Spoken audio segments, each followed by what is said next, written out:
আজকে দুপুরে তো আর স্নান হলো না, স্নান না করেই মানে ভাত খেয়ে নিয়েছি। 4টের সময় জল আসবে তখন স্নান করব। তো এই খাওয়া দাওয়া করে এখন বসেছি রসুন তেল নিয়ে। তো আজকে সকালবেলা যখন আমি মানে কাজে যাব তার আগে তোমাদের দাদাভাইয়ের জন্য রসুন তেল বানিয়েছিলাম। হাতে পায়ে তো প্রচুর যন্ত্রণা করছে, তো সকালবেলায় রসুন তেল বানিয়ে হাতে পায়ে ম্যাসাজ করে দিয়ে তারপর আমি কাজে গেছিলাম। তো কিছুটা রসুন তেল এই যে এখনও আছে। তো ভাবছি এখন তোমার হাতে পায়ে যন্ত্রণা করছে, তো এটা এখন মেখে দেব। তো আগে মা দিদারা বলতো যে গায়ে হাত পায়ে যদি কখনো ব্যথা হয় তো এই রসুন তেল মাখলে নাকি গা ব্যথা কমে যায়।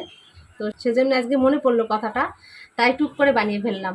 তো এখন তোমাদের দাদাভাইকে এই তেলটা দিয়ে একটু ম্যাসাজ করিয়ে দেবো।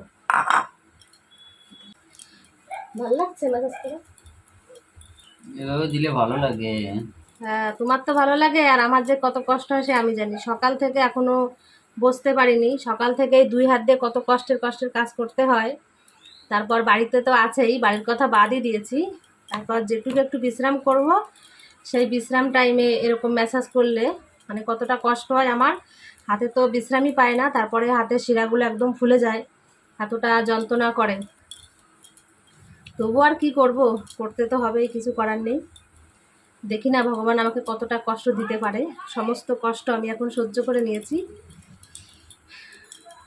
লাস্টে কষ্ট আমাকে দেখে পালিয়ে যাবে। তখন তো বলবে যে একে আর কি কষ্ট দেবে, তো সমস্ত কষ্টই সহ্য করতে পারে, একে আর কষ্ট দেওয়া যাবে না, তাই তো বলো? লাস্টে কষ্টই পালিয়ে যাবে।